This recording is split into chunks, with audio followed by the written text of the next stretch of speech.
So this is tremendously exciting times for the Green Party. Everyone here, in one way or another, I know has contributed to that. But what you're doing is joining now more than 62,000 members of the Green Party up and down the country. That's 4 times the size that we were a year ago. That's given us a new place in the national politics. But I've got 2 messages here tonight before I hand over to the other speakers. One is it's not over yet. There's still hours and hours to go. We're going to have a great party tonight, but not too much of a party, because there's still all those leaflets to deliver tomorrow, all those doors to knock on, all those people to speak to.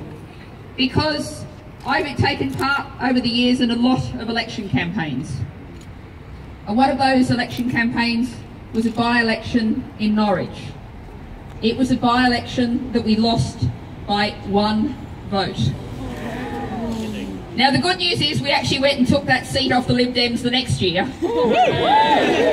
But tomorrow when you get up and you've had a drink tonight and you've had a good time tonight, take the energy from tonight and take it out on the campaign trail and think the next voter I speak to, the next leaflet I deliver, could be the one that turns that 1 vote margin the right way around. Yeah.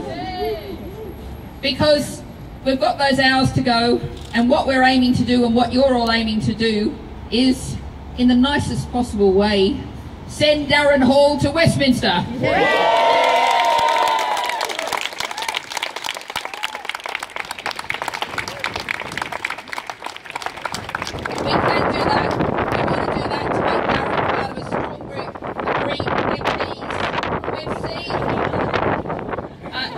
About climate change earlier. This isn't climate change, it's just weather. But Caroline Lucas was an absolutely brilliant first MP for the Green Party.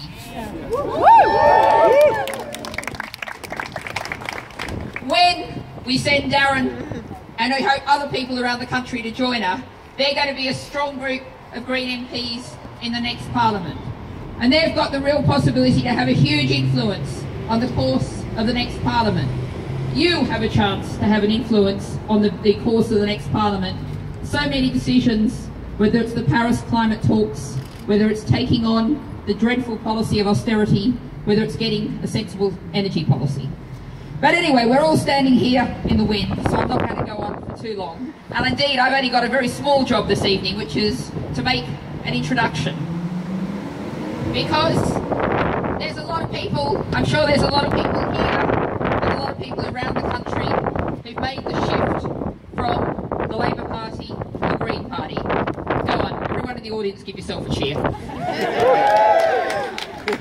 Just indeed, of course, there's a lot of people who've made the shift from Lib Dem to the Green Party.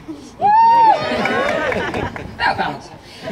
But the next speaker I'm very pleased to introduce is someone who made the shift from Labour to Green, and someone who actually spoke at a Green Party conference on my invitation a couple of years ago.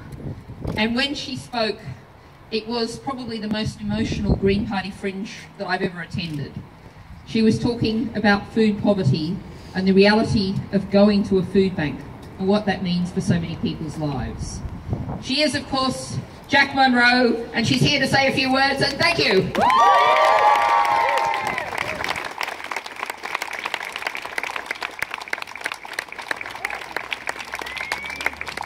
There's an awful lot of you, isn't there?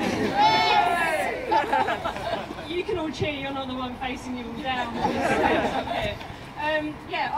I'm Jack Monroe. For those of you who don't know who I am, I'm a mum, I'm an author, I'm a political activist and campaigner. I write a food column in the Guardian. I do all these various things. But first and foremost, at the moment, I'm a political campaigner. I've said again and again to our other half that this election is going to kill me, and I'm not even standing it. I think, speak for a lot of us here when I say we've all put a lot of work in, getting our message out, campaigning, bending the ears of our friends, nagging everybody that we know, sharing stuff on Facebook, irritating everyone on our Twitter feeds with our vote green, vote green, vote green, vote green, vote green, vote green, vote green. I know I certainly have, and I'm not about to shut up anytime soon. This makes sense, doesn't it?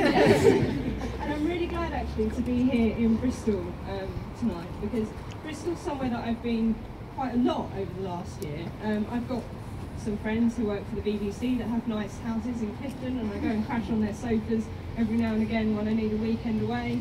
But I also come up here to speak at food banks. I've been up here to speak at a fair share event. I've been up here to speak at various food things, to talk to single mums at the Single Parents Action Network about cooking, and to do a lot of work around food quality in Bristol. So on the one hand, it's a lot like London really. On the one hand, you've got all these great, beautiful houses and the art and the architecture, and on the other hand, you've got people doing low-paid jobs, underemployed, on minimum wages, queuing up at food banks, unable to feed themselves, unable to feed their children. And in Bristol, I think it's a place where the Green Party really can win, and really should win, in order that those things and those inequalities start to be rectified. If we can pay people a living wage, they won't end up at the doors of food banks. If we can reinvest in our National Health Service, in our infrastructure, in our roads, in the things that make our society so great in Britain today, in the things that we all depend on and all rely on, whether you're a non-dom not paying the tax or you're a single mum on the breadline. We all use our roads, we all use our trains, we all use our buses, we all use our schools, we all use our hospitals. And the Green Party is the only party standing up for every one of those things. So if you're a floating voter, if you're undecided, or if you were going to vote Lib Dem, Tory, UKIP or Labour, vote Green.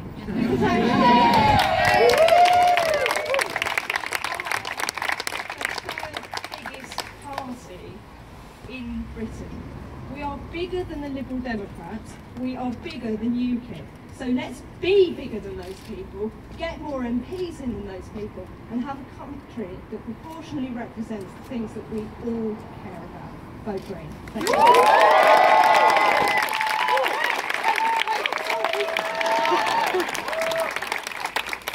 I was supposed to introduce Darren. I got really carried away with my rallying cry. And so, ladies, gentlemen, children, and people that don't identify as any of the above, your fingers crossed, next MP, Darren.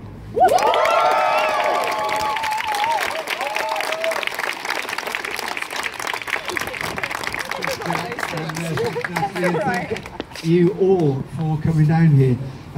When I was just thinking about what to say, actually what came to mind was an email. And it was from Chris Loffingham, who's the National Campaigns Manager. Around here. Anyway, oh, there he is. And he sent me an email, and in the email there was a photo of a gathering of Lib Dems. And there was about, what, 20 in the photo? So 20, a small group. And he said, right, your challenge is to get a group of people together so that you can have a photo that completely blows that one out of the water. Right? Well, we did that about 6 months ago. We got a picture of about 50, 60 people up on Brandon Hill. And then about 3 months after that, he said, oh, we need a bigger photo. So can we get another gathering of people? Get the shop, Natalie's coming, come down. And we had another gathering of 100 people. This time, he pitches up on Monday lunchtime and says, hey, Natalie will come again if you can get a big group of people together. Can you do it? And I was like, well, look at this, 36 hours notice. And look what happens. If this is a measure of what's going on in Bristol and going on in Bristol West, we can win Bristol West. This is absolutely amazing. And we've had people out there doing posters and state boards, and actually a couple of people have been out counting. Now, if it's on posters alone, we are going to win 6-1.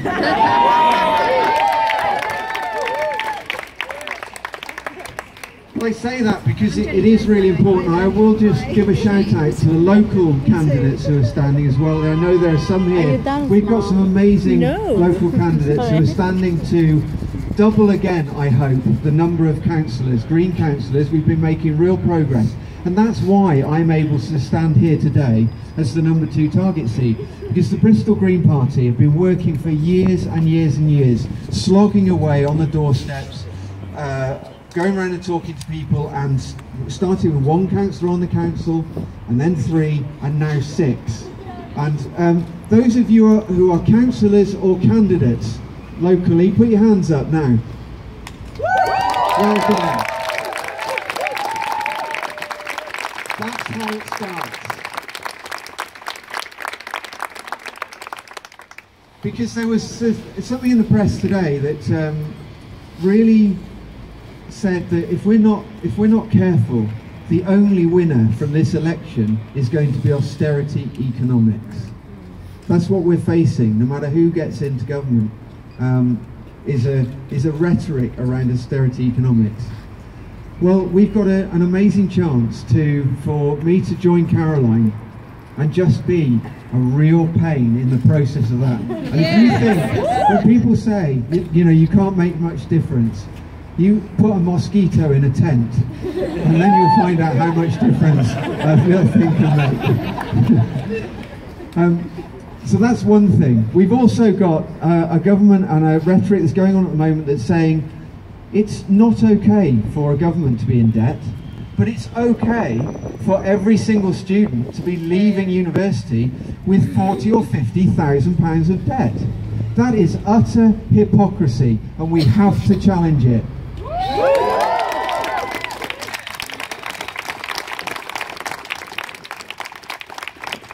We have politicians who are saying that they can't live on £67,000 a year and going out and getting second jobs at the same time that people are having to take 3 or 4 0-hours contracts and not knowing whether they're going to be able to pay the rent.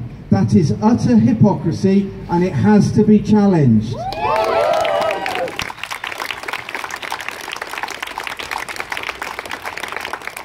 So my pledge to you is that if I do get in this Thursday, Friday... When you get in? When I get in.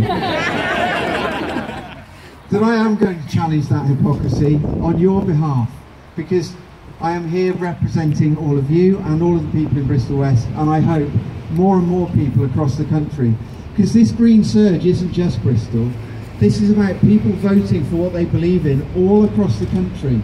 And as our percentage as a party grows, that call for change gets bigger and bigger. And that moment when people look and think, hang on a minute, 10% of the vote nationally and only 3 or 4 MPs. See what I did there?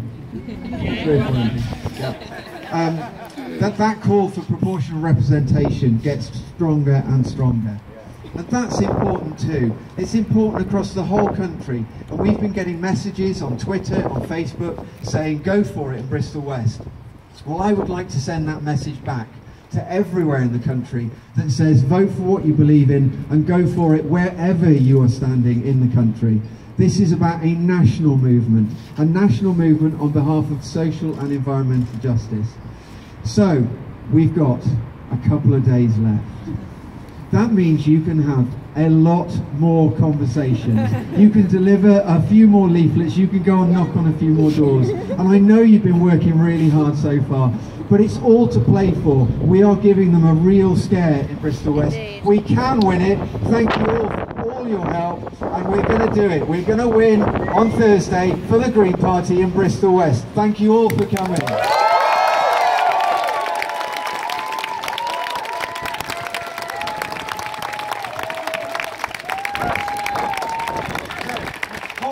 We're just going to do some photos.